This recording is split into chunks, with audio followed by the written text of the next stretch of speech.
Andradwil. Réponse au collectif des candidats.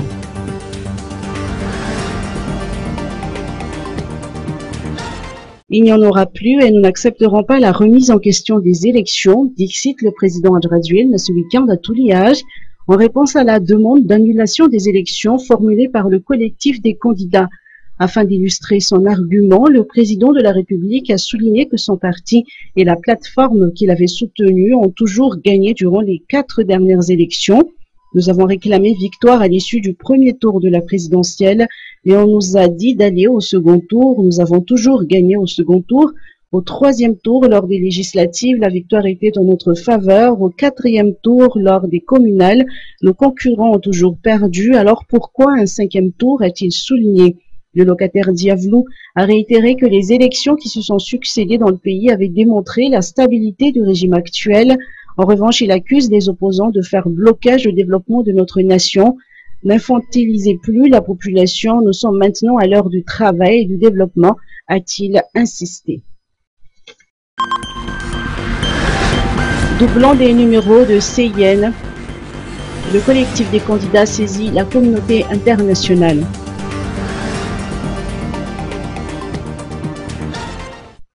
Depuis la déclaration de la Commission électorale nationale indépendante sur l'existence de plus d'1 million de numéros de carte d'identité nationale identiques dans les listes électorales, le collectif des anciens candidats à la présidentielle de 2018 entre dans le débat. 5 anciens candidats ont sorti une déclaration pointant du doigt la légitimité des actuels élus. Pour ce collectif, l'existence de ces cas mis à nu par la même commission œuvrant dans l'organisation et la gestion des élections ne contribue pas du tout à asseoir la légitimité des élus. D'après Marc Ravalman, Aniradzonar Mapian, Dabera Ranjemanantsu, Arlette Ramarson et Soul Norbert Mourassat, membres du collectif, quoique la CENI puisse expliquer ces cas avaient des impacts négatifs sur les élections et les résultats.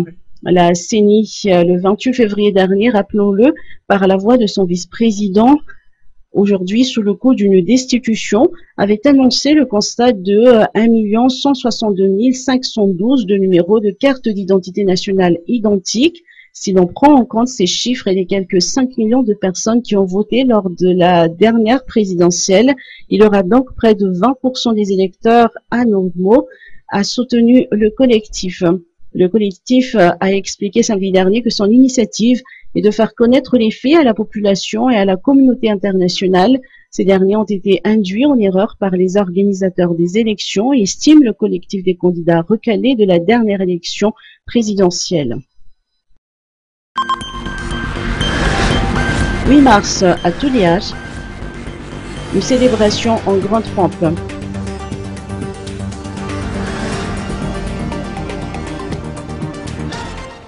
La ville de Tuliar a été le théâtre de diverses activités durant la célébration du 8 mars. Hier, un grand carnaval des femmes sur le jardin de la mer a marqué cet événement. Je suis de la génération égalité, levez-vous pour les droits des femmes. Tel a été le thème de la célébration de la Journée internationale de la femme 2020.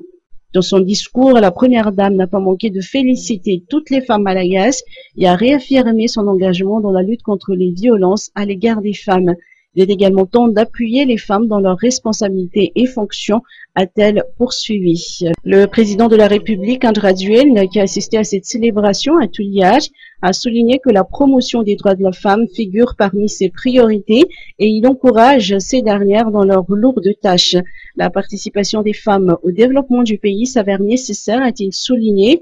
De leur côté, les représentants de l'OMS à Madagascar n'ont pas manqué de saluer les efforts de la Première Dame dans la promotion des droits de la femme. De féliciter particulièrement son Excellence Madame la Première Dame pour ses efforts pour la promotion des droits de la femme et pour porter la voix de la plus vulnérable contre la violence basée sur le genre. Si Touliar a abrité la célébration nationale de la Journée internationale des femmes, un Tiran prendra la relève l'année prochaine. Journée internationale des femmes.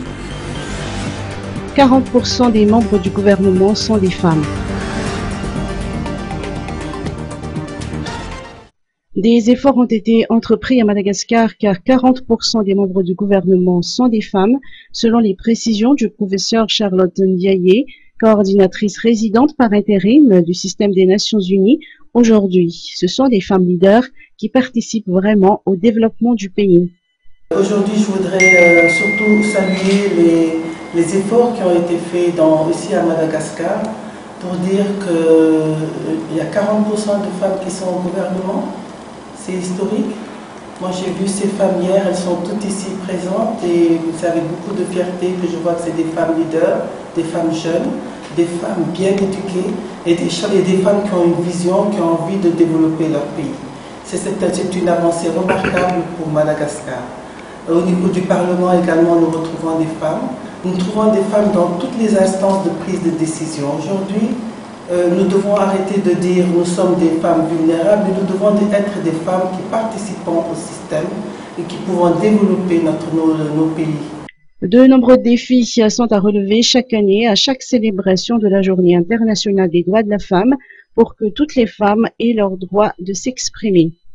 Vous savez que quand on rentre à la maison, il faut qu'on arrive à oublier que nous avons des responsabilités et que nous soyons une femme comme toutes les autres femmes, épouse, mère, une femme attentive aux besoins de leurs enfants et aux besoins de leurs conjoints.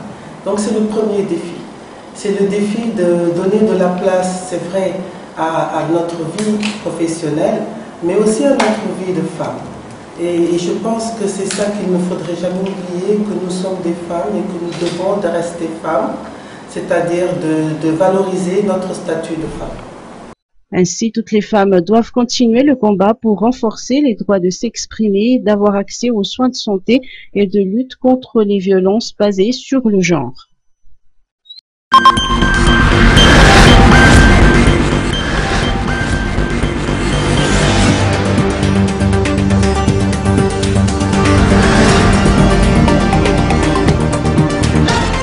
Le droit à un environnement sain figure parmi les droits principaux des consommateurs tels que stipulés dans la loi 2015/014 sur les garanties et la protection des consommateurs. Un tel droit requiert aussi des devoirs selon les précisions apportées par Akutrouva Rapetsar Dilit, président du réseau national de défense des consommateurs. Les membres du RNDC se sont ainsi retrouvés à Pangabé samedi dernier pour un reboisement. Une contribution qui s'aligne également à la vision du président de la République, André Duel, de faire de Madagascar une île verte. L'éducation revêt également un rôle majeur selon les précisions de l'Itara Betsar. Les consommateurs ne doivent pas seulement émettre des doléances ou critiquer, mais ils doivent avant tout prendre leurs responsabilités puisqu'ils sont eux aussi responsables du développement durable. Cela a été confirmé par Razaf Manzato Siteka Valérie, présidente régionale de l'association des consommateurs Anne-Lamang. C'est à travers cette activité de reboisement que nous marquons la célébration de la Journée internationale des droits de la femme. Elle n'a pas manqué de lancer un appel aux consommateurs pour que tout un chacun apporte sa pierre à l'édifice afin que le développement durable puisse être atteint. L'on apprend par ailleurs que dans le cadre de la célébration de la Journée internationale des droits des consommateurs le 15 mars prochain, des séances de dépistage gratuit de diabète auront lieu pendant 2 jours à Anoussoubé, le droit à la santé étant également un droit fondamental. Nous en reparlerons. Tout au long de notre vie, nous ressentons cette présence.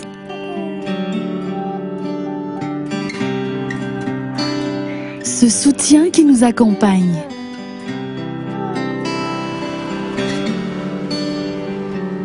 Cette confiance naît d'une incomparable protection.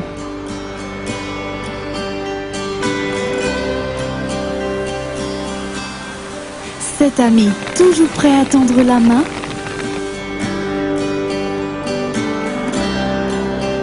Ce partenaire qui nous permet d'entreprendre sans souci.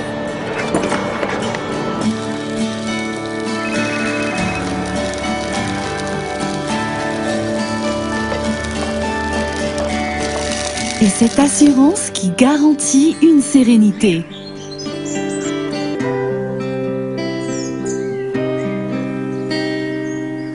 Havre, vivre et entreprendre en toute sérénité.